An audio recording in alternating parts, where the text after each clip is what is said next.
Si le deuil est unique pour chacun, accompagner l'autre l'est tout autant. Et c'est souvent ce qui rend les choses difficiles. On ne sait pas trop comment s'y prendre. Alors, que dire? Que faire? Comment être présent avec douceur sans s'imposer? Comment respecter ce que l'autre vit sans chercher à atténuer ce qu'il ressent?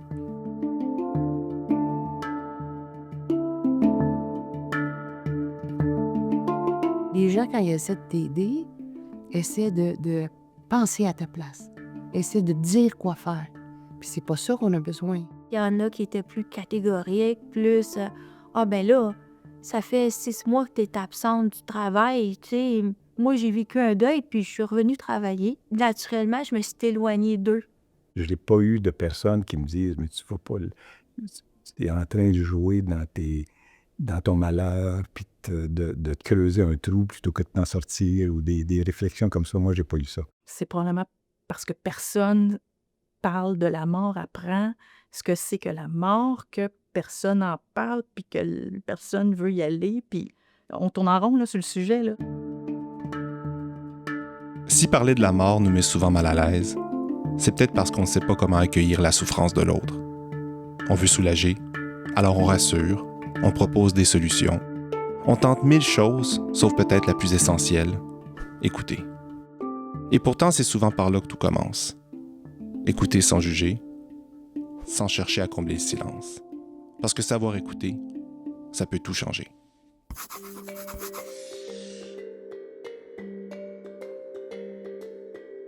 Ça a l'air très simple, écouter quelqu'un.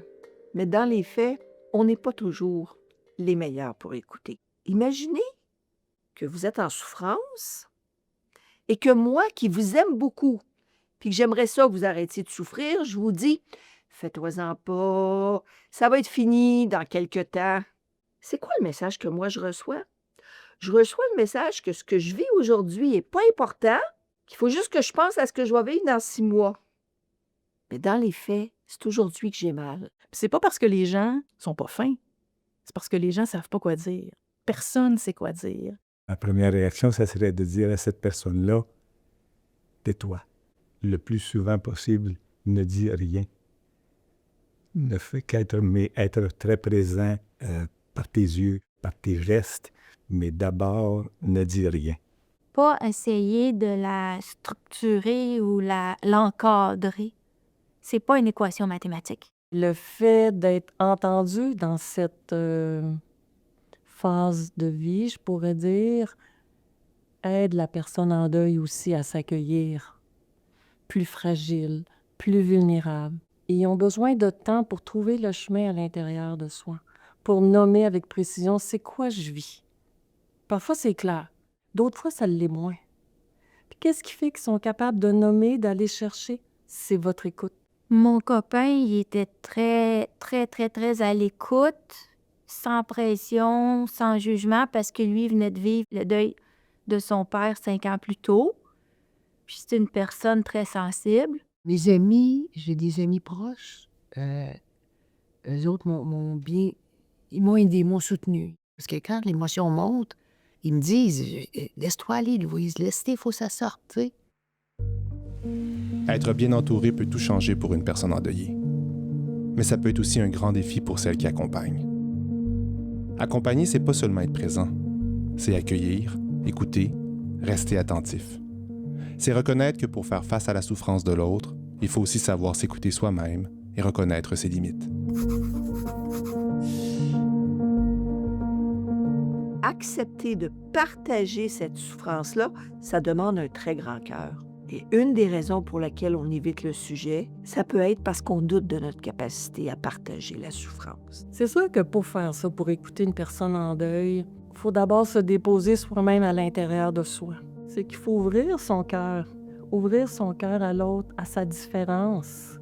Ça peut être vraiment intéressant de s'assurer que la personne avec qui vous parlez, elle n'est pas impliquée émotivement dans la situation. Si ma mère est décédée, puis que j'en discute avec ma sœur, je peux pas raisonnablement penser qu'elle va me soutenir dans mon deuil.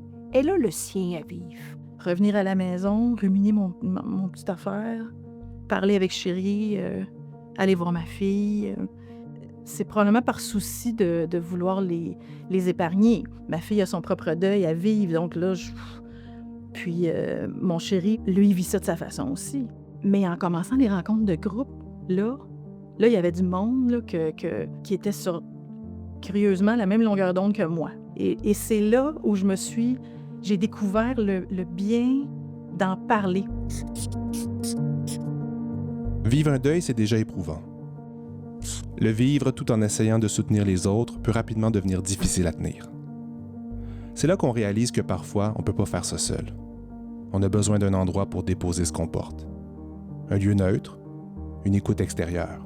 Quelqu'un qui n'est pas plongé dans la même histoire, mais qui peut nous aider à avancer. Un regard extérieur, c'est quelqu'un qui n'est pas impliqué émotionnellement dans notre deuil. C'est quelqu'un qui peut nous prendre où on est, mais qui ne va pas nécessairement vivre personnellement ce deuil-là aussi. Donc lui, il y a l'espace pour accueillir ce qu'on vit. Alors, avoir besoin de soutien, c'est trouver un lieu, une manière de vivre ce qu'on a à vivre. Ça dit que 83% des personnes aiment qu'on les interroge sur leur deuil. Alors, quand on dit que les personnes endeuillées ont besoin de soutien, ils ont surtout besoin d'écoute, de présence, bienveillance et empathie. Alors, raconter, c'est pas radoter du tout. Au contraire, quand on offre cette écoute-là, c'est puissant comme aide qu'on peut apporter. Parler du deuil, c'est aussi être authentique dans notre relation avec un autre être humain.